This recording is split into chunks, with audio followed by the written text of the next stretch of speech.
ਤਾਂ ਦੱਸ ਕਿ ਮੁੱਖ ਮੰਤਰੀ ਭਗਵੰਤ ਮਾਨ ਅੱਜ ਫਗਵਾੜਾ ਵਿਖੇ ਨਿੱਜੀ ਯੂਨੀਵਰਸਿਟੀ ਦੇ ਵਿੱਚ ਪਹੁੰਚੇ ਨੇ, ਜਿੱਥੇ ਕਿ ਦਇਆਨੰਦ ਸਰਸਵਤੀ ਦੀ 200ਵੀਂ ਜਯੰਤੀ ਮੌਕੇ ਤੇ ਪੰਜਾਬ ਸੂਬਾਈ ਆਰੀਆ ਮਹਾਸੰਮੇਲਨ ਦੇ ਵਿੱਚ ਸ਼ਾਮਲ ਹੋਏ ਨੇ। ਤੇ ਆਪਣੇ ਸੰਬੋਧਨ ਦੇ ਵਿੱਚ ਮੁੱਖ ਮੰਤਰੀ ਮਾਨ ਨੇ ਕਿਹਾ ਹੈ ਕਿ ਸੂਬੇ ਦੇ ਵਿੱਚ ਚੋਣਾਂ ਹੋਣ ਵਾਲੀਆਂ ਨੇ। ਉਹ ਬੇਸ਼ੱਕ ਥੋੜਾ ਰੁੱਝੇ ਹੋਏ ਨੇ, ਪਰ ਲੋਕਾਂ ਦੇ ਪਿਆਰ ਅਤੇ ਮਹਾਰਿਸ਼ੀ ਦੇ ਆਸ਼ੀਰਵਾਦ ਨੇ ਮੈਨੂੰ ਇੱਥੇ ਬੁਲਾ ਲਿਆ। ਭਗਵੰਤ ਮਾਨ ਨੇ ਕਿਹਾ ਕਿ ਸਾਡਾ ਪੰਜਾਬ ਕ੍ਰਾਂਤੀਕਾਰੀਆਂ ਦੀ ਧਰਤੀ ਹੈ। ਦਇਆਨੰਦ ਜੀ ਗੁਜਰਾਤ ਦੀ ਧਰਤੀ ਤੇ ਪੈਦਾ ਹੋ ਕੇ ਪੰਜਾਬ ਦੇ ਵਿੱਚ ਆਏ ਨੇ। ਉੱਥੇ ਦਇਆਨੰਦ ਸਰਸਵਤੀ ਆਪਣੇ ਇਰਾਦਿਆਂ ਦੇ ਪੱਕੇ ਨੇ। ਇੱਥੇ ਉਹਨਾਂ ਨੇ ਕ੍ਰਾਂਤੀ ਨੂੰ ਜਗਾਇਆ। ਜਦੋਂ ਉਹ ਸ਼ਕਤੀ ਜਾਗ ਪਈ ਤਾਂ ਪੰਜਾਬ ਦੇ ਵਿੱਚ ਲਾਲਾ ਲਾਜਪਤ ਰਾਏ, ਕਰਤਾਰ ਸਿੰਘ ਸਰਾਭਾ ਵਰਗੇ ਕਿੰਨੇ ਲੋਕ ਕ੍ਰਾਂਤੀਕਾਰੀ ਨਿਕਲੇ ਨੇ। ਮਾਨ ਨੇ ਕਿਹਾ ਕਿ ਅੱਜ ਆਰੀਆ ਸਮਾਜ ਦੀਆਂ ਡੀਏਵੀ ਸੰਸਥਾਵਾਂ ਵਿੱਚ 4.5 ਲੱਖ ਤੋਂ ਵੱਧ ਬੱਚੇ ਵੱਡੇ ਹੋ ਰਹੇ ਨੇ। ਇਹ ਸਿੱਖਿਆ ਵੀ ਉਹਨਾਂ ਨੇ ਹੀ ਦਿੱਤੀ ਹੈ ਤੇ ਪੂਰੇ ਦੇਸ਼ ਦੇ ਵਿੱਚ ਡੀਏਵੀ ਵਿੱਚ ਉੱਚ ਪੱਧਰੀ ਸਿੱਖਿਆ ਦਿੱਤੀ ਜਾ ਰਹੀ ਹੈ। ਮਾਨ ਨੇ ਕਿਹਾ ਕਿ ਦੇਸ਼ ਦੇ ਵਿੱਚ ਬਹੁਤ ਸਾਰੀਆਂ ਸਮੱਸਿਆਵਾਂ ਨੇ ਤੇ ਸਾਰਿਆਂ ਨੂੰ ਇਕੱਠਾ ਹੋ ਕੇ ਇਹਨਾਂ ਸਮੱਸਿਆਵਾਂ ਦਾ ਹੱਲ ਲੱਭਣਾ ਚਾਹੀਦਾ ਹੈ। ਉੱਥੇ ਉਹਨੇ ਕਿਹਾ ਕਿ ਅਸੀਂ ਧਰਮ ਦੀ ਗੱਲ ਨਹੀਂ ਕਰਦੇ, ਅਸੀਂ ਤਾਂ ਕੰਮ ਦੀ ਰਾਜਨੀਤੀ ਕਰਦੇ ਹਾਂ।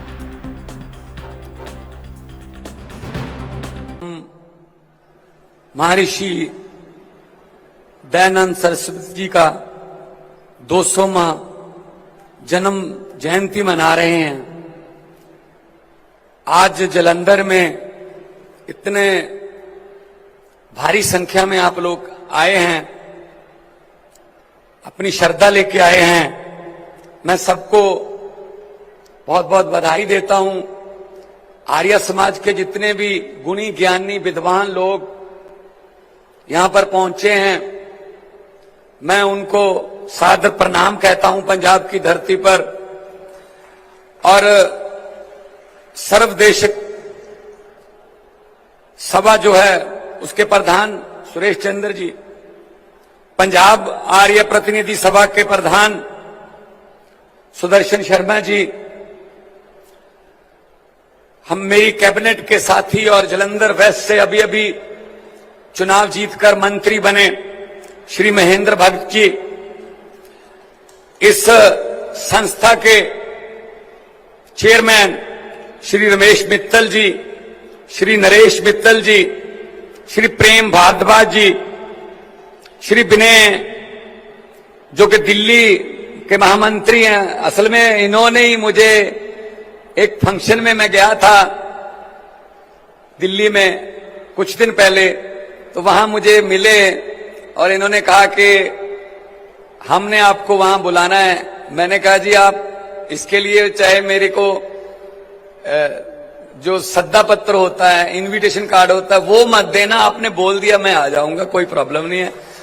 हालांकि इलेक्शन चल रहे हैं, मुझे जगह जगह जाना पड़ रहा है, लेकिन जिंदगी में सिर्फ इलेक्शन नहीं होता। गुरुओं पीरों की, महर्षियों की, क्रांतिकारियों की जो भूमि है, वहां पर अगर उनका आशीर्वाद मिल जाए, इलेक्शन भी साथ में ही हो जाती है, आ जाती है साथ में। तो श्री ललित मोहन जी, सबका मैं बहुत आभार भी व्यक्त करता हूं और साथ साथ में मैं अपने आप को भाग्यशाली मानता हूं कि आपने इस गुणी ज्ञानी लोगों के बीच में मुझे बुलाया।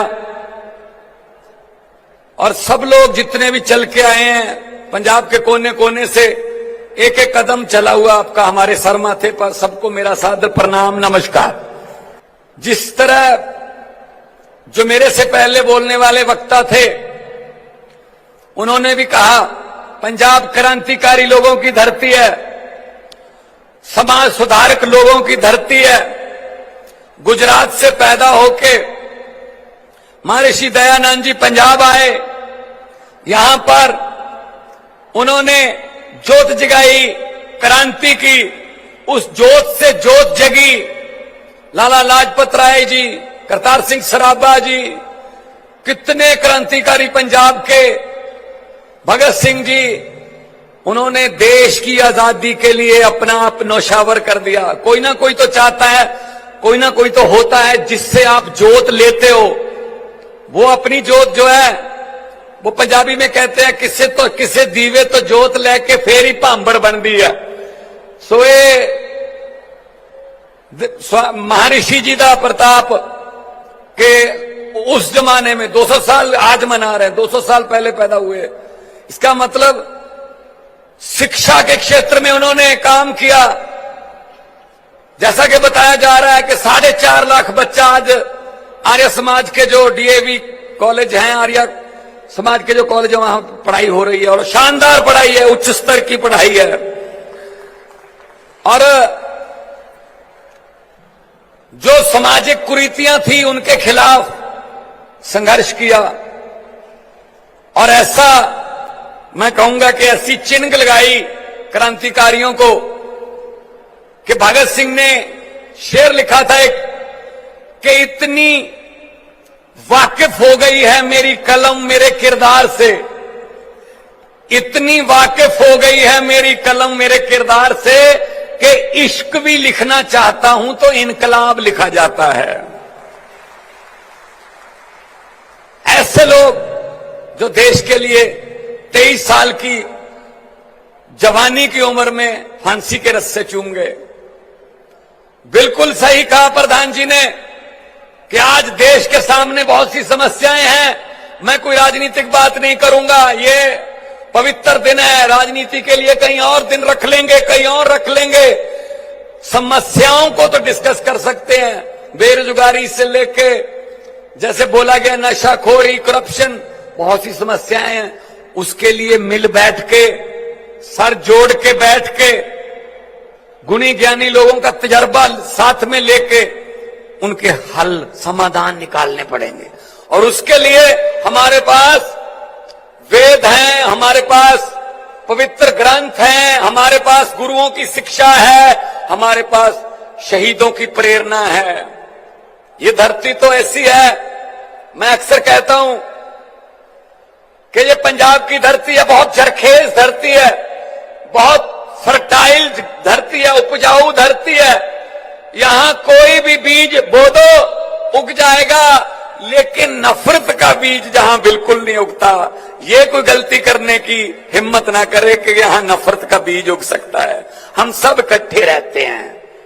हमारी हनुमान जयंतियां भी सांझी हैं, हमारे गुरपुर्ब भी सांझे हैं, हमारी ईद भी सांझी है, हमारे क्रिसमस हमारी सांझी है, हमारे जितने दिवाली, दशहरा, लोहड़ी, बैसाखी, हमारे सब त्योहार सांझे हैं, हम इकट्ठे मिलके मनाते हैं। ये पंजाब की धरती है और पंजाबी वो हैं जिन्होंने देश के लिए अपना सीना तान के रखा, आज भी ताना हुआ है।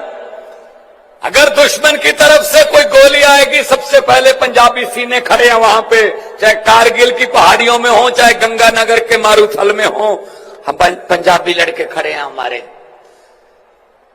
कुर्बानियां देके देश आजाद करवाया।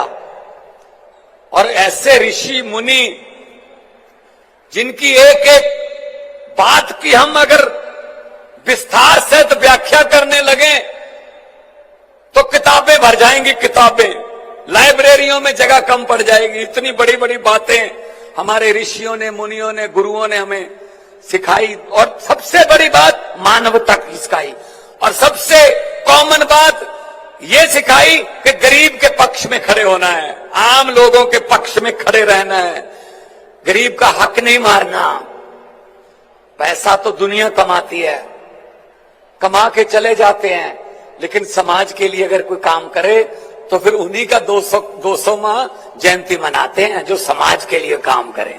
ये नहीं देखा जाता कि इनके बैंक अकाउंट में कितने पैसे थे। भगत सिंह के बैंक अकाउंट में कितने पैसे थे, 23 साल की उम्र में शहीद हो गया। आज सजदा करके जाते हैं खटखट कला में लोग, वरना 90 साल की